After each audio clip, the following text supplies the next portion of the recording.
नमस्कार। आज हम एक ऐसे सवाल पर बात करने वाले हैं जो शायद हम सबको कभी न कभी परेशान करता है। सवाल ये है कि जब हमारे पास पहले से कहीं ज़्यादा सुविधाएं हैं, तकनीक है, पैसा है, तो फिर समाज में इतनी बेचैनी क्यों है? इतना अकेलापन, एक डर का माहौल क्यों है? और इस पहेली को समझने के लिए हम एक केस स्टडी देखेंगे, रायपुर शहर की पिछले 150 सालों की कहानी। हमारा मकसद है उस खाई को समझना जो भौतिक तरक्की और इंसान की दिली खुशी के बीच बनती चली गई है, और साथ ही एक समाधान पर भी नजर डालेंगे। और ये बहुत दिलचस्प केस स्टडी है, क्योंकि ये सिर्फ रायपुर की कहानी नहीं है, ये आज के किसी भी बढ़ते हुए शहर की कहानी हो सकती है ना। ये तो एक आईना है जिसमें हम देख सकते हैं कि कैसे हमारे पुरखों ने उन्होंने एक सुरक्षित और भरोसेमंद समाज का जो सपना देखा था, वो आज की इस चकाचौंध में कहीं खोसा गया है। तो चलिए इसी अधूरे सपने की पड़ताल करते हैं। रायपुर की कहानी जहां तक मुझे पता है शुरू होती है 1867 से। शहर में नगर पालिका बनी, बंगाल नागपुर रेलवे लाइन बिछी। मतलब सोचकर ही लगता है कि क्या कमाल का दौर रहा होगा। उम्मीद थी कि भाई व्यवस्था आएगी, रोजगार बढ़ेगा और लोगों की जिंदगी वो आसान और निडर हो जाएगी। हाँ, और कागज पर तो ऐसा हुआ भी। रायपुर एक बहुत बड़ा व्यापारिक केंद्र बन गया। लेकिन यहाँ एक बहुत बारीक बात हुई जिसे हम अक्सर नजरअंदाज कर देते हैं। रेलवे लाइन और सड़कों ने शहर को देश से तो जोड़ दिया, लेकिन शहर के अंदर ही एक नई तरह की दीवारें खड़ी हो गईं। अच्छा, दीवारें किस तरह की? अमीर और गरीब की बस्तियां वो साफ साफ अलग हो गईं। सुविधाएं तो आईं, पर वो सबके लिए बराबर नहीं थीं। और इसने भरोसे की जगह एक तरह की सामाजिक दूरी पैदा कर दी। 20 का दशक आता है। पंडित सुंदरलाल शर्मा जैसे समाज सुधारकों ने छुआछूत के खिलाफ एक बड़ा आंदोलन छेड़ा। सपना था एक ऐसे समाज का जहां सब बराबर हों, जहां जाति की वजह से कोई किसी से ना डरे। बिल्कुल, और उसका जबरदस्त असर भी हुआ। सामाजिक मेलजोल बढ़ा। लेकिन दिलचस्प बात यह है कि कानूनी और सामाजिक तौर पर तो दीवारें गिरी, पर दिमागी तौर पर वो पूरी तरह से नहीं ढहीं।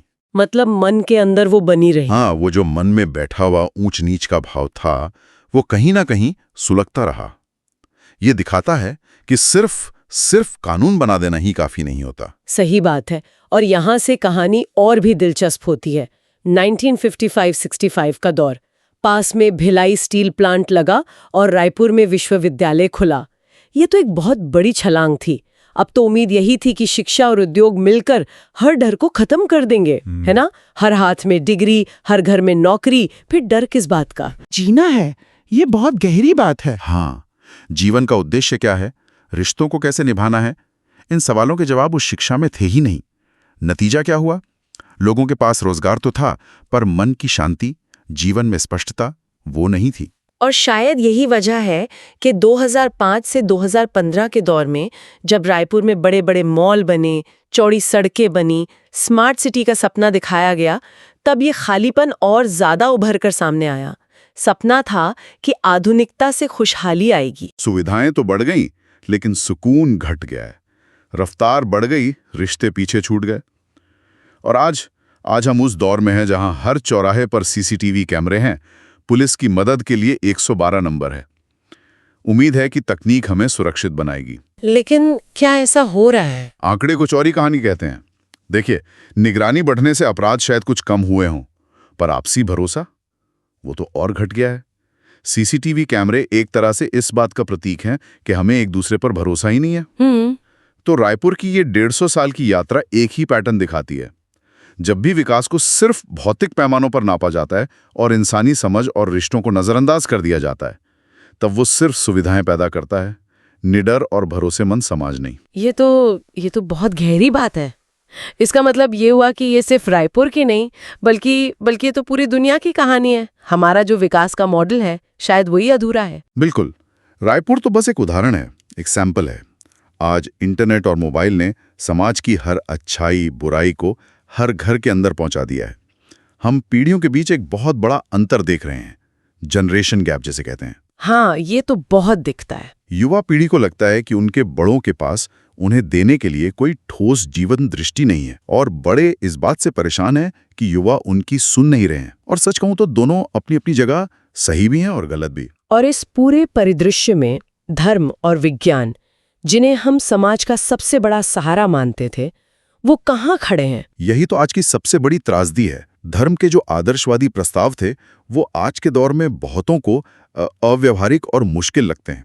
और दूसरी तरफ विज्ञान ने हमें स्वर्ग जैसी सुविधाएं तो दे दी, लेकिन साथ ही एक ऐसी भोगवादी जीवन शैली भी दी जिसने पृथ्वी का संतुलन ही बिगाड़ दिया है। नदियां, हवा सब प्रदूषित हैं। हम अपनी अगली पीढ़ी को एक बीमार धरती विरासत में देने जा रहे हैं।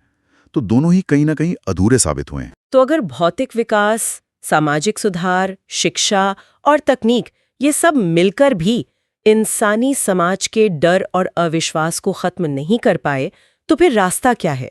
हमारे सूत्रों ने हमें जीवन विद्या नाम के एक दर्शन की ओर इशारा किया है।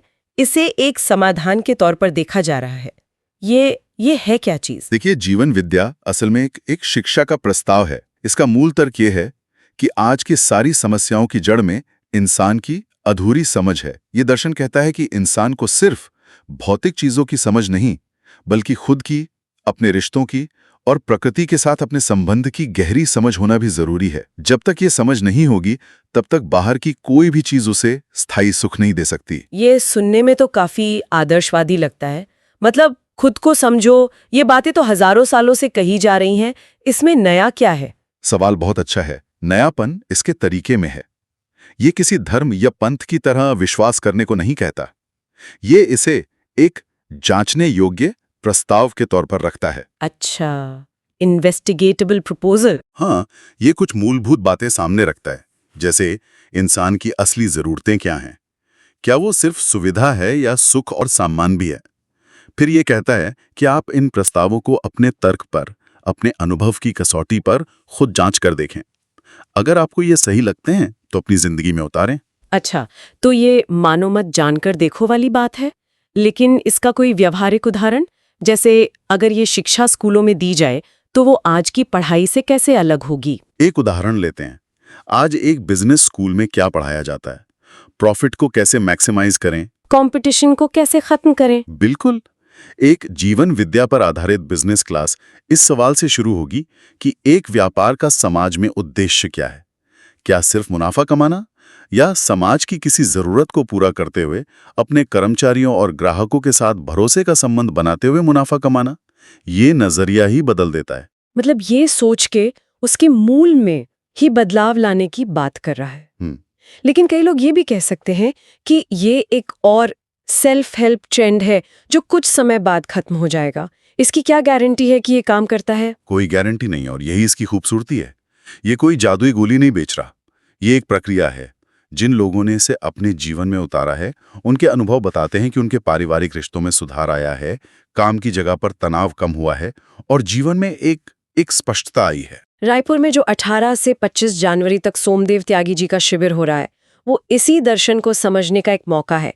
ये कोई मेंबर बनाने का कार्यक्रम नहीं है। एक ओपन क्लासरूम जैसा। हाँ, एक ओपन क्लासरूम है जहाँ कोई भी आकर इन प्रस्तावों को सुन और जांच सकता है। ठीक है, तो अब मुझे इसका पूरा संदर्भ समझ में आ रहा है।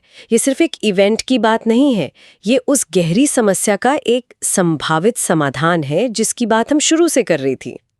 जो लोग इस शिविर के बारे में और जानना चाहते हैं या उनके मन में कोई सवाल है, उनके लिए क्या व्यवस्था है?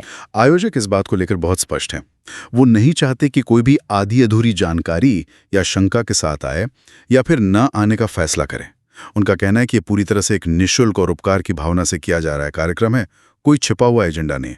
वहाँ रहने खाने की व्यवस्था है जिसके लिए सिर्फ व्यवस्था में लगने वाला खर्च लिया जाएगा, कोई फीस नहीं है। और अगर किसी के मन में सवाल हो तो, जैसे मेरे लिए ये सही है या नहीं, या क्या मुझे इससे सच में कोई फायदा होगा? बिल्कुल, और यही सबसे जरूरी बात है। इसी के लिए उन्होंने कुछ संपर्क सूत्र दिए हैं। उनका साफ कहना है कि अगर आपके मन में आने की जरा भी इच्छा है, लेकिन कुछ सवाल आपको रोक रहे हैं, तो आप बिना किसी झिझक बिल्कुल भी संकोच ना करें और फोन करें। मतलब अपनी शंकाओं को दूर करने के लिए पहले बात करें। एकदम, अपने सारे सवाल पूछें, अपनी शंकाओं को दूर करें, और जब आपका मन पूरी तरह से साफ हो जाए तभी आने का फैसला लें। ये तो बहुत ही पारदर्शी तरीका है।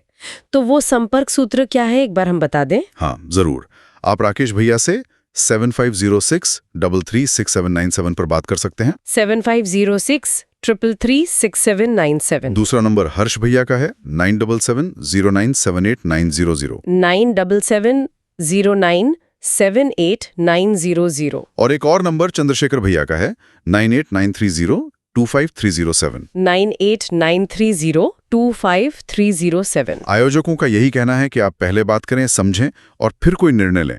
वो इस बात का भरोसा दिलाते हैं कि ये आपके और आपके परिवार के लिए एक सही जीवन जीने के प्रस्ताव को सुनने का एक अनमोल अवसर हो सकता है। ये बहुत जरूरी बात है कि कोई भी मन में शंका लेकर ना बैठे। अगर आने का मन है तो उसे पक्का करने के लिए फोन जरूर करें। तो आज की इस चर्चा को समेटते हैं। हमने रायपुर की 150 साल की यात्रा के जरिए देखा कि कैसे भौतिक विकास हमें सुविधाएं तो दे सकता है, लेकिन मन की शांति और समाज में भरोसा वो नहीं। और हमने जीवन विद्या के रूप में एक ऐसे दर्शन को भी समझा जो इस कमी को पूरा करने का दावा करता है। ये कोई चमत्कार नहीं, बल्कि शिक्षा और समझ पर आधारित एक प्रक्रिया है। और अंत में मैं सुनने वालों के लिए एक सवाल छोड़कर जाना चाहूंगा जिस पर वो सोच सकें। रायपुर की ये कहानी हमें मजबूर करती है ये पूछने पर कि हम विकास को मापते कैसे हैं। क्या किसी शहर की सफलता का पैमाना उसकी चौड़ी सड़कें, ऊंची इमारतें और जीडीपी होनी चाहिए, या उस शहर में रहने वाले लोगों के बीच का आपसी भरोसा और उनकी निर्भयता? और अगर हम दूसरे पैमाने को चुनें तो हमारी नीतियां, हमारी शिक्षा और हमारे शहर वो कैसे दिखेंगे? इस पर जरूर सोचिए।